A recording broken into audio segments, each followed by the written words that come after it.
Assalamualaikum warahmatullahi wabarakatuh.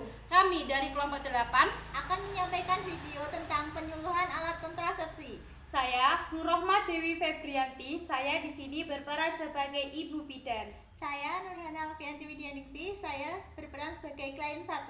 Saya Ajeng Kusnulwatimah. Saya berperan sebagai klien 3. Saya Eni Sidrahayu berperan sebagai klien 2.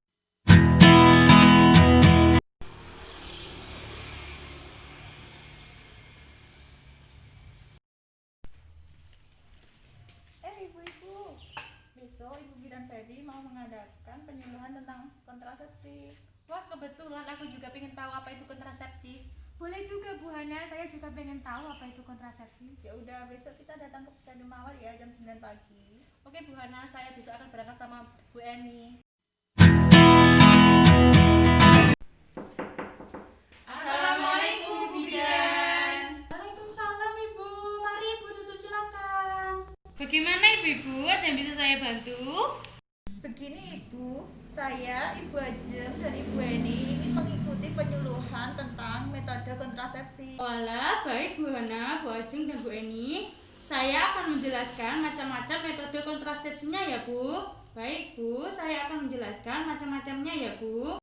Saat menggunakan MAL, 1. Usia bayi kurang dari 6 bulan dan bayi tidak diberi makan atau minum selain ASI. 3. Belum mendapat haid. Tetapi tolong beritahu kami jika Anda mendapat AIDS atau terinfeksi HIV atau virus AIDS ya Ibu. Selanjutnya, cara memakai MAL. 1. Bisa memakai MAL segera setelah persalinan. 2. Selalu memberi ASI eksklusif. 3. Rencanakan KB lain jika bayi berusia 6 bulan atau mendapat haid kembali. 4. Pakailah metode lain pada saat yang tepat. Ada yang perlu dijelaskan lagi? Ada pertanyaan? Yang kedua, saya akan menjelaskan pil mini atau mini pil ya Ibu. Kontrasepsi pil setiap hari dan pada waktu yang sama. Dan apabila lupa satu pil saja, maka kegagalan dari metode kontrasepsi ini menjadi lebih besar. Kesuburan akan kembali jika pemakaian kontrasepsi ini dihentikan. Beberapa efek samping yang dapat muncul adalah jerawat, peningkatan atau penurunan berat badan, dan gangguan haid. Kontrasepsi pil aman dan dapat dikonsumsi oleh ibu yang menyusui setelah 6 minggu pasca persalinan. Dan pada ibu yang tidak menyusui, maka pil dapat dikonsumsi segera setelah persalinan.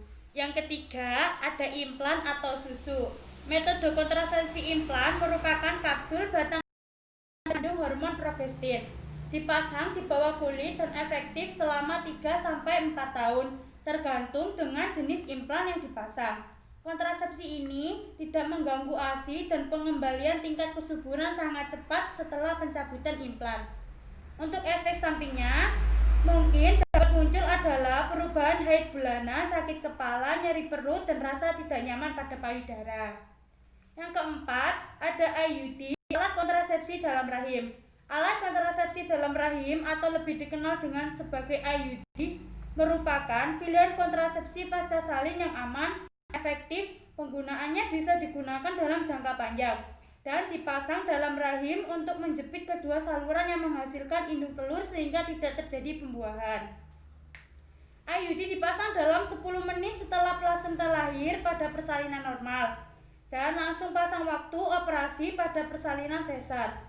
Untuk pasca persalinan, IUD dipasang antara 10 sampai 48 jam pasca persalinan atau 4 minggu sampai 6 minggu atau 42 hari setelah melahirkan. Pemasangan kontrasepsi IUD lebih dari 48 jam sampai 4 minggu pasca persalinan tidak direkomendasikan karena dapat meningkatkan resiko performasi dan eksklusi dari uterus. Metode kontrasepsi ini efektivitas yang tinggi yaitu 99,2 sampai 99,4%. Tidak memiliki efek samping, hormonal, tidak mempengaruhi ASI, dan tidak mempengaruhi hubungan seksual. Yang kelima ada kondom. Kondom adalah kontrasepsi yang digunakan oleh pria, bersifat sementara dan merupakan sarung karet latex yang dilapisi pelicin dan dipasang pada penis yang ekstrasi sehingga sperma tidak tercurahkan ke dalam saluran reproduksi perempuan. Selain dapat mencegah kehamilan, kondom juga dapat mencegah penularan infeksi menular seksual seperti HIV atau AIDS. Namun, efektivitas dari metode ini lebih rendah dibanding metode lainnya dengan efektivitas 85%. Yang keenam, ada suntik 3 bulanan. 1. Suntik diberikan setiap 3 bulan. 2. Sangat efektif. 3. Mudah untuk berhenti, namun perlu waktu untuk dapat hamil. 4. Aman bagi hampir semua perempuan. 5. Merubah haid bulanan. Yang keenam, tidak melindungi terhadap HIV atau AIDS. Selanjutnya, yang tidak bisa memakai suntik. Sebagian besar perempuan bisa memakai suntik atau KB secara aman. Tidak diperbolehkan jika 1. Memiliki tekanan darah tinggi. 2. Menyusui kurang dari 6 minggu. 3. Hamil. Dan yang terakhir, memiliki kondisi kesehatan serius lainnya. Ibu-ibu sudah bisa dipahami dan sudah bisa dimengerti? Sudah sangat jelas Ibu, amat sangat jelas. Alhamdulillah Ibu, jika Ibu sudah mengerti, ada yang bisa saya bantu untuk Ibu Hananya? Jadi begini Ibu, saya sudah selesai melahirkan anak yang kedua. Karena saya takut hamil, saya ingin melakukan KB Ibu. Baik Ibu Hana, dari penjelasan saya tadi, Ibu Hana sudah memantaskan untuk memilih opsi apa Ibu? Ibu bidan, saya mau menggunakan KB suntik saja. Baik Ibu Hana, jika Ibu Hana memilih untuk alat kontrasepsi suntik, saya akan menjelaskan sekali lagi ya Ibu. Suntik diberikan selama 3 bulan, sangat efektif, mudah untuk berhenti, namun perlu waktu untuk hamil kembali. Aman bagi semua perempuan, merubah haid bulanan, tidak melindungi terhadap HIV AIDS ya Ibu. Lalu dengan efek sampingnya sendiri bagaimana ya Ibu? Efek samping dari suntik adalah peningkatan berat badan, menstruasi tidak teratur, muncul bercak darah dari vagina, perubahan mood, kepala, mual, nyeri payudara, dan penurunan gairah seksual ya Ibu. Lalu berapa bulan sekali Ibu saya untuk datang kembali untuk melaksanakan suntik ulang? Jadi kalau Ibu Hana memilih alat kontrasepsi suntik, Ibu Hana datang ke saya setiap 3 bulan sekali ya. Baik Ibu bidan. Apakah Ibu Hana sudah paham dengan yang saya jelaskan? Sudah Ibu, saya sudah paham. Kalau begitu, apakah Ibu Hana bisa mengulangi yang sudah saya jelaskan tadi? Nah, jadi menggunakan alat kontrasepsi suntik, saya harus datang lagi 3 bulan sekali untuk melakukan suntik ulang. Sangat efektif, mudah untuk berhenti, namun perlu waktu untuk dapat hamil kembali. Aman bagi semua perempuan, merubah bulanan, tidak melindungi terhadap HIV atau IMS. Dan efek samping dari KB suntik yaitu peningkatan berat badan, menstruasi tidak teratur, muncul bercak darah dari vagina, perubahan mood, sakit kepala, mual, nyeri payudara, penurunan gairah seksual. Bagus sekali ya Ibu Hana. Saya rasa Ibu Hana juga sudah sangat paham untuk alat-alat kontrasepsi suntik. Baik, kalau begitu terima kasih atas bantuan dan penjelasannya Ibu. Dengan Ibu Eni bagaimana ya? Apakah sudah memiliki gambaran atau masih perlu dijelaskan lagi untuk Ibu Eni? Ibu bidan, saya memilih kontrasepsi alami saja Ibu. Apakah bisa Ibu? Karena saya masih ingin menyusui anak saya Ibu. Apakah Ibu Eni sudah mengalami menstruasi? Belum Bu bidan. Oh, jadi gitu ya Ibu. Baik, umur bayi Ibu Eni sekarang berapa ya Ibu? Anak saya baru berumur 2 bulan Ibu.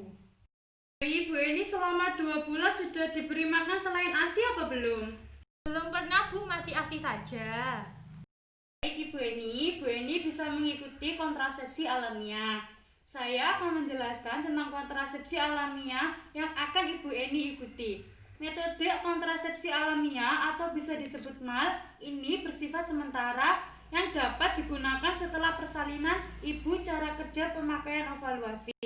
Dan untuk syarat mengikuti kontrasepsi MAL yaitu pertama, menyusui bayi secara eksklusif selama 24 jam yaitu ibu harus menyusui lebih dari 8 kali sehari bayinya. Yang kedua, bayi berusia kandungan dari 6 bulan yaitu. Yang ketiga, dipastikan ibu belum mengalami menstruasi yaitu.